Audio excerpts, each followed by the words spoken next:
I'm delighted for our keynote to introduce Geraldine Strathdee, who's a great friend and supporter, who is the National Clinical Director for Mental Health and is going to tell us what we really need to be doing. Would I dare? Well, thank you very much indeed. It's absolutely wonderful to be back at the third MindTech conference, because I think your world and the contribution you make to the future is absolutely, completely critical. So it would take me the whole day to kind of tell you what's happening in the kind of mental health scene at all levels and the contribution you can make. So I'm really just going to highlight a few absolutely key things that I think you guys are the answer to, really. I want to, first of all, I suppose, just to reiterate that our national policy, which is in the 5-year forward view, which will be produced from the Mental Health Task Force report, which will come out in the spring, is one of lifespan. We no longer want to see people in silos of ages, but actually look at people across the lifespan, treat people, not as a particular age or chronology. We also know that the key times when people develop mental ill health or get into really difficult situations is times of transition. Therefore, by taking a lifespan, life course approach, we are making sure that part of our entire DNA for policy making is helping people to manage those transitions skillfully. And that is one place where I think digital can really play a part.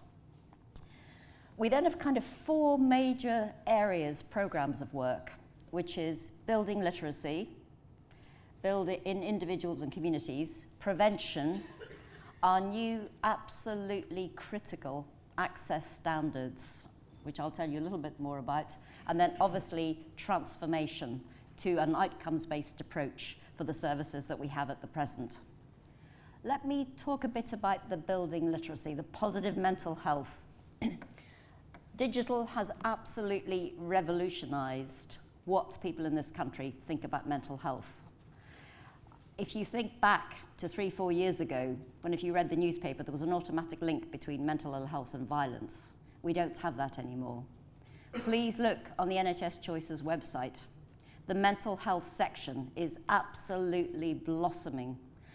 Service user voice, really helpful descriptions of what the treatments are, what the services are. Please have a look at it. Somebody asked me last week, from the spending review, will mental health get any money? And my response to that was, if we were to be allocated the amount of money from the spending review based on the number of hits and interest in the different parts of the NHS England website, we'd have probably got 90% of the money.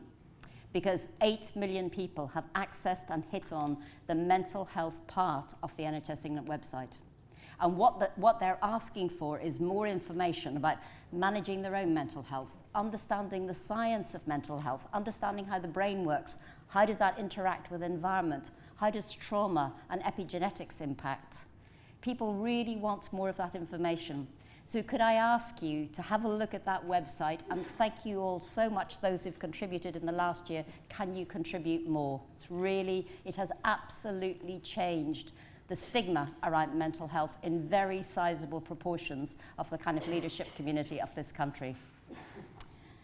Prevention of mental ill health, I'm not going to dwell on that, but just suffice it to say, I think that there is finally a huge growing movement to have public health, mental health, that focuses on prevention of mental ill health. How would we do that? What help do we need from you? Aiming for 0 physical, sexual, emotional abuse of children. That is now gaining real pace. We have a new minister appointed in the Home Office whose title of her role is about reducing abuse, exploitation, and supporting vulnerable people better. It's about schools. How can you, through your fantastic innovations, help schools, help children understand much more about how to build their own resilience, about the culture you can have in schools and in employment that will actually support people's positive mental health? About how can you help people understand their own alcohol intake, understand how to parenting, relationships. What can your technologies, your innovations do that will promote positive mental health literacy, but also start tackling prevention? So watch this space in the next year. Look at all the innovations there will be, all the growing volume of need around prevention. And my ask of you as individuals is, can you look for your own area, your own local authority, and your own CCG area, and look on their website and look at the Joint Strategic Needs Assessment, the JSNA. That's the fundamental assessment in every area of the needs of that population. If there isn't enough mental health in it, and last year I think we noticed about 17 out of 211 had mental health in, if needs assessment, using big data, using information that you can get, if that's not in the Joint Strategic Needs Assessment of your area, then the decision makers, the funding allocators, won't be able to prioritize. So can you have a look and see what you and your big data and your mapping and your geographical mapping innovations can help with? And then finally, I want to come on to what my ask is really of you guys. So we will have wonderful new access standards for people new with a new condition, new episode of care coming into the health system. We have a fantastic program in place to absolutely identify the best time from when someone starts to have a problem to actually getting the help they need, the right evidence-based interventions, routine measurement of PROMs, patient-reported outcome measures, PREMs, patient-reported experience measures, CROMs, clinician-reported outcome measures. We need digital means to help us do that. We also have a very systematic plan of implementation, systematic, thoughtful, over 5 years. We cannot achieve those standards without the digital world helping. But this slide I've put up, and I should say that I unfortunately need to leave quite quickly after I've spoken, but my colleague James Wallard, who has put together the slides for me, and is absolutely fundamental in helping us move forward, will be able to answer any questions. Aided and abetted by Jonathan Richardson, who's looking with his head down as if he doesn't want me to look at him, but I'm sorry, Jonathan, he's here having helped, and Victoria and other wonderful colleagues, Leah, and so on. So, what are we asking? What do we know about our services? What has gone less well? What has gone less well is safety.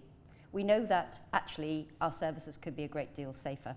We know that 33,000 people die between 14 and 20 years early in this country because of the lack of care. 4,722 because of suicide. The rest because of untreated and unidentified physical ill health, because people need help to get treatment. So what we're asking you for is, can you, in every one of your areas, can you ensure you have got electronic record systems that have key interoperability? We know that if you have interoperability between primary, secondary, acute community care, social care, people don't have to tell their story several times. We know that there isn't prescribing that interacts with each other or is left out or is dangerous. We know that you can order diagnostics online and get the test quickly, instead of people having to wait with high blood sugars, with lithium levels that aren't right for a long period of time. Can we ask you, please, to prioritize getting some of that in place for us? We also know that your world, your digital world, has the absolute fundamental capability to change the whole relationship between service users and clinicians, to change care planning.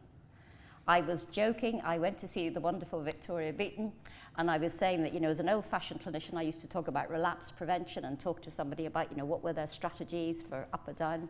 And then Victoria showed me her Happiness Vault app, and I thought, my God, that is amazing. Talking about a happiness vault.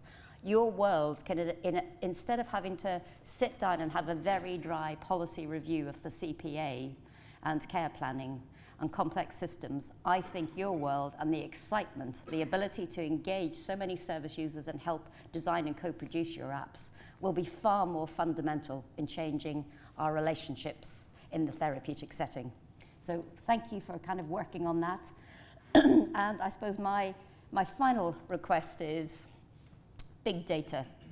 I think, as Chris said, I think one of the most exciting possibilities going forward, after we've sorted out the basics in the left-hand column, please, the most exciting possibilities are then looking at being able to identify so much more about patterns of complexity, about the interaction between genes and epigenes, about the interaction between people's environments and how that impacts on their health, about the kind of population-based services we need. This is a really difficult time going forward. We know that money is incredibly tight. I would put it to you, the challenge that we're all facing is, how do we make sure we don't have to do things twice? How do we step change safety in services? How do we keep quality through much faster, speedier access, digital teletriage? How do we change the quality of care by measuring outcomes routinely and reducing all the bureaucracy?